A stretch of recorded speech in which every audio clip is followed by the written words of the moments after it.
My name is Richard Jackson, Managing Director and co-founder of JacksonGrant Executive, based in Bangkok, Thailand. Post-pandemic, the aerospace industry in Asia Pacific is mitigating supply chains as a result of the China Plus One effect. Increasingly, companies are looking to diversify their supply chains to other areas and other countries to become less dependent and less fragile. The aerospace industry is committed to net zero goals by 2050. These are non-negotiable, and every aerospace business is navigating their way to these, including investigating more efficient fuels, such as hydrogen or electric propulsion, lightweight components that are actually going to reduce fuel requirements and fuel efficiencies, and the introduction of AI and digital infrastructure that is going to help to make flight scheduling and route making more efficient. Search firms are playing an increasingly critical part in bringing the talent that the aerospace industry needs to fulfill its objectives. In particular, we've seen high levels of migration from industries such as automotive, where there is high levels of attention to detail and safety, and also quality standards on mass production.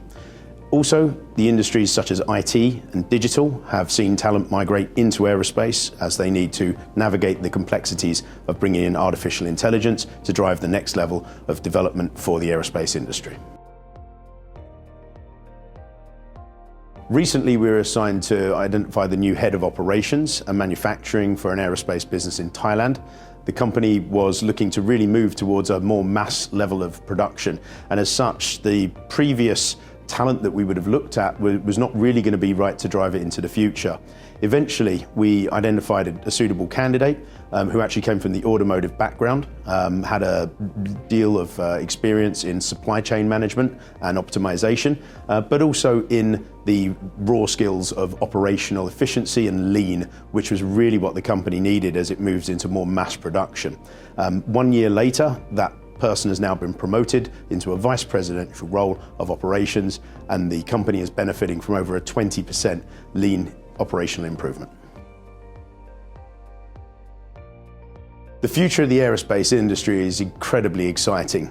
We're going into certainly sci-fi type scenarios with urban aerial mobility, with individual passengers able to on-demand order electrically powered and propelled aviation vehicles to their door and to their destination of choice. This is involving technologies such as electrical vertical takeoff and landing, which is again a product and a service which is very much in development. Beyond sustainability, we're also looking to take aircraft design to the next level, so we'll be seeing remodeled aircraft be a very different proposition to the fuselage and wings that we see on today's models, with more integrated designs, using more lightweight materials, using benefits such as additive manufacturing to produce new model shells and propulsion systems. And finally, that's going to bleed into areas like space tourism. So the likes of you and I may be able to jump on a jet and go and see the moon.